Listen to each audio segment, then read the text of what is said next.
यदि आप डेली वाली भिंडी की सब्जी खाकर बोर हो गए हो, तो एक बार ये वाली भिंडी मसाला ट्राई करके देखिएगा। बहुत ही मज़े की बनती है और बनाना भी बहुत आसान है। नमस्ते दोस्तों, स्वागत है आपका श्याम रसोई में। तो चलिए शुरू करते हैं बनाना। भिंडी मसाला बनाने के लिए मैंने 400 ग्राम भिंडी को अच्छे से धोकर एकदम बढ़िया से सुखा लिया है। इन पर मॉइस्चर नहीं रहना चाहिए, वरना भिंडी की सब्जी बढ़िया सी नहीं बनती है। अब हम इसके दोनों साइड के डंठल हटाकर बीच में चीरा लगा देंगे और दो भागों में कट कर लेंगे। हमने सारी भिंडी को काट लिया है। अब हम एक मसाला बनाएंगे। तो इसके लिए मैंने पैन में 1/3 कप जितनी कच्ची मूंगफली ली है। मूंगफली को हम मीडियम लो फ्लेम पर क्रिस्पी होने तक भून लेंगे। तो देखिए मूंगफली हमारी अच्छे से भून गई है। अब हम इसमें 1 छोटा चम्मच जीरा, 1 छोटा चम्मच सौंफ, 1 छोटा चम्मच साबुत धनिया और 1 छोटा चम्मच सफ़ेद तिल लिए हैं। इन मसालों को भी करीबन 1 मिनट के लिए धीमी आंच पर भून लीजिए। तो मूंगफली भुनने के बाद आप ये मसाले डालिएगा, क्योंकि इन मसालों को हमें ज़्यादा नहीं भूनना है। मसाले अच्छे से भुन गए हैं। तो अब हम इन मसालों को पहले पूरी तरह से रूम टेम्परेचर पर आने देंगे। तब तक हम एक काम कर लेते हैं।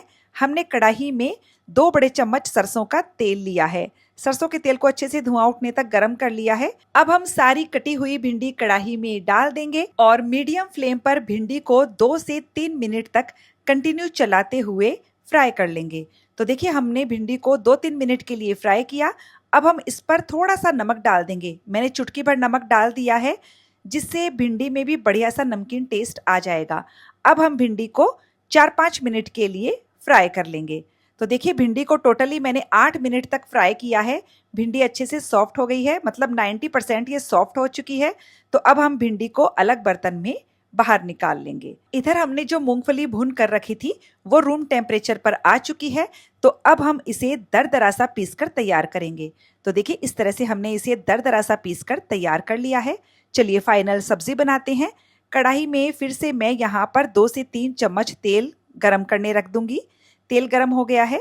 हम इसमें 1 छोटा चम्मच जीरा और 2 पिंच जितनी हींग डाल देंगे। जीरा को हल्का सा फ्राई कर लीजिए। और अब हमने यहाँ पर 10-12 करी पत्ता और 2 मीडियम साइज के प्याज को स्लाइस में काट कर लिया है।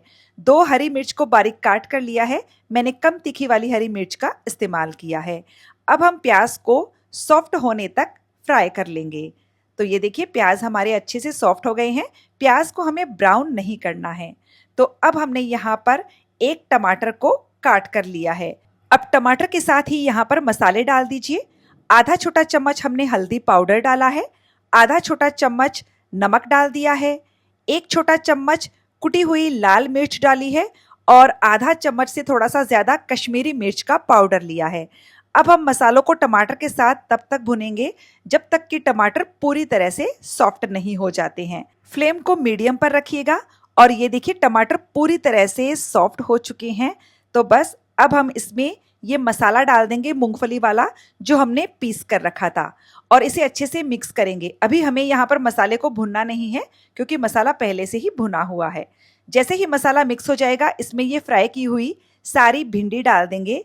और भिंडी पर मैं थोड़ा सा नमक और डाल रही हूँ, चुटकी भर नमक जितना। नमक आप अपने टेस्ट के हिसाब से एडजस्ट कर सकते हो। तो बस अब हम मसालों के साथ भिंडी को एकदम बढ़िया से मिक्स कर देंगे। तो फ्रेंड्स मसाले भी अच्छे से पके हुए हैं। भिंडी भी हमारी 90% तक सॉफ्ट हो चुकी है। तो बस अब हमें सब्जी को बहुत ज़्यादा पकाने की ज़रूरत नहीं है। तो ये देखिए भिंडी अच्छे से मिक्स हो गई है मसालों के साथ। तो बस अब हम धीमी आंच पर सब्जी को ढककर 3 से 4 मिनट के लिए पका लेंगे, जिससे भिंडी में मसालों का अच्छा सा फ्लेवर आ जाएगा। और ये लीजिए 3 से 4 मिनट हो चुके हैं। हमारी भिंडी की बहुत ही टेस्टी एकदम डिफरेंट स्टाइल सब्जी बन करके तैयार हो चुकी है। अब हम गैस की फ्लेम को बंद कर देंगे और मैं इसमें डालूंगी आधे नींबू का रस। इससे बहुत ही बढ़िया एकदम चटपटा सा टेस्ट आएगा। साथ में इसमें थोड़ा सा हरा धनिया भी डाल दीजिए। तो गैस की फ्लेम को बंद करने के बाद आप नींबू का रस डालिएगा और बस इसे मिक्स कर दीजिए। और इस सब्जी को आप गर्मा गर्म पूरी पराठा के साथ सर्व कीजिए। आप इसे टिफ़िन के लिए भी बना सकते हो। तो फ्रेंड्स आपको ये भिंडी मसाला की रेसिपी कैसी लगी कमेंट करके ज़रूर बताइएगा। अच्छी लगे तो वीडियो को लाइक शेयर कीजिएगा। मिलते हैं अगले वीडियो में एक और रेसिपी के साथ।